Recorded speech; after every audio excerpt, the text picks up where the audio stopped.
নমস্কাৰ চাই আছে আপোনালোকে টাইমেট বৰ্তমান আছো শ্ৰী মই আপোনালোকৰ হৈতে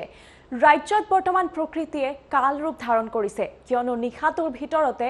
তিনিবাৰকৈ ভূমিকম্পে কপাই গল সমগ্ৰ ৰাজ্য জনাইছো টাইমেটৰ প্ৰতিগৰাকী দৰ্শকক নিখাটোৰ ভিতৰতে তিনিটাকৈ ভূমিকম্প আহিল কাৰণ ৰাজ্যত প্ৰকৃতিয়ে বৰ্তমান সময়ত কাল ৰূপ ধাৰণ কৰিছে প্ৰকৃতিয়ে ৰাজ্যত ইটোৰ পিছত হিতু ভূমিকম্পই কপাই গৈছে আৰু সেই ভূমিকম্পৰ ফলত বৰ্তমান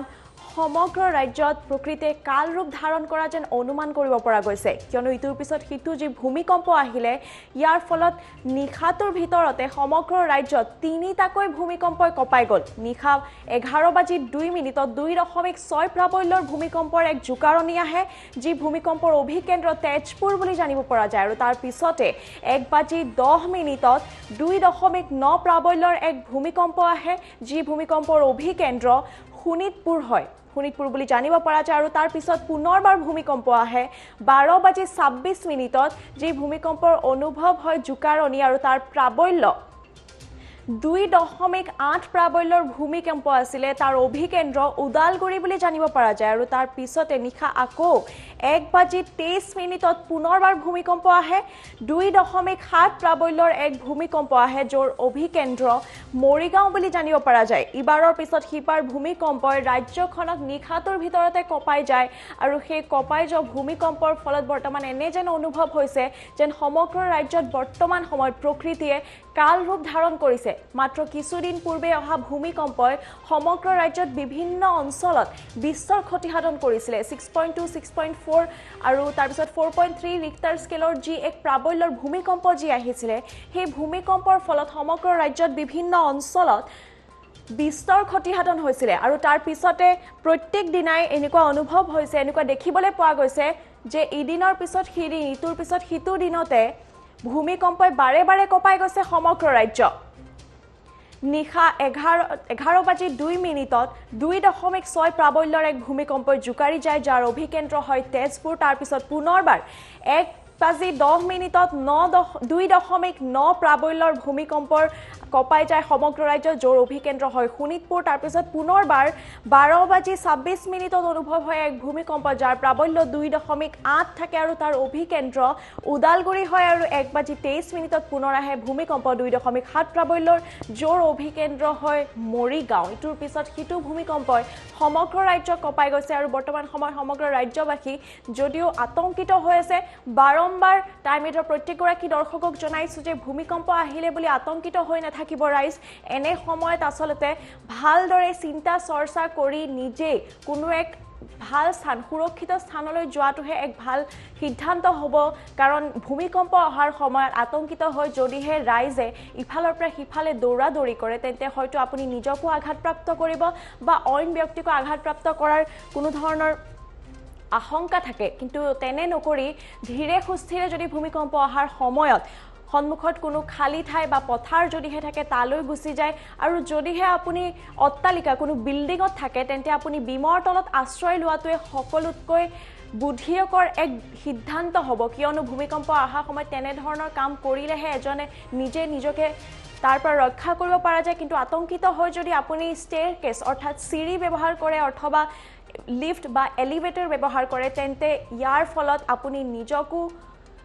কিছু অনিষ্ট সাধন কৰিব পাৰে কাৰণ তেনে সময়ত ভূমিকম্প অহাৰ সময়ত চিৰি অথবা ষ্টেয়াৰকেছ ব্যৱহাৰ কৰাটো আটাইতকৈ বেয়া কথা আৰু আটাইতকৈ ভুল সিদ্ধান্ত কাৰণ ৰাজ্যখনত বৰ্তমান সময়ত যি প্ৰকৃতিৰ কাল ৰূপ তেনে সময়ত বাৰম্বাৰ এই কথা আমি মনত ৰখাটো অতিকৈ প্ৰয়োজনীয় যে কিদৰে বাৰে বাৰে অহা ভূমিকম্পৰ পৰা আমি নিজকে ৰক্ষা কৰিব পাৰিম ৰাজ্যত ইটোৰ পিছত সিটো ভূমিকম্প আহিছে নিশা কালি নিশাও ইটোৰ পিছত সিটো ভূমিকম্প কপাই গল সমগ্ৰ ৰাজ্য পুনৰবাৰ জনাইছো নিশা 11:02 আহিছিল 2.6 প্ৰাবল্যৰ ভূমিকম্প যাৰ অভিকেন্দ্ৰ আছিল তেজপুৰ তাৰপিছত 1:10 2.9 প্ৰাবল্যৰ ভূমিকম্পৰ অভিকেন্দ্ৰ আছিল শোণিতপুৰ আৰু 12:26 অনুভৱ হোৱা ভূমিকম্পৰ প্ৰাবল্য আছিল 2.8 আৰু তাৰ অভিকেন্দ্ৰ আছিল উদালগুৰি আৰু নিশা অন্তিমটো যি ভূমিকম্প আহে 1:23 2.7 প্ৰাবল্য তাৰ অভিকেন্দ্ৰ থাকে মৰিগাঁও ৰাজ্যত বৰ্তমান প্ৰকৃতিৰ কাল ৰূপে নিশ্চয়কৈ ক'ব লাগিব কাল ৰূপ ধাৰণ কৰিছে ইফালৰ পৰা সিফালে ভূমিকম্প বা কৰোনাৰ আতংকৰ মাজতে এনে ধৰণৰ ভূমিকম্প এতিয়া ৰাজ্যবাসীক চিন্তাত পেলাইছে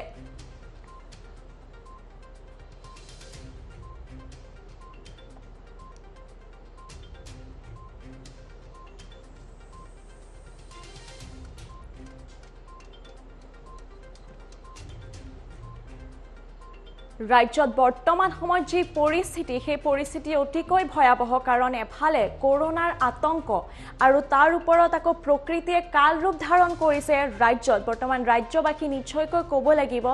বহুত চিন্তাত পৰিছে চিন্তিত হৈ পৰিছে ৰাজ্যবাসী কিন্তু তেনে মুহূৰ্তটো আতংকিত নহয় প্ৰত্যেকজন ৰাজ্যৰ ব্যক্তিসকলে আসলতে ধীৰে সুস্থিৰে কোনো এক সিদ্ধান্ত গ্ৰহণ কৰাটো অতিকৈ প্ৰয়োজনীয় আৰু এনে ক্ষেত্ৰতে আসলতে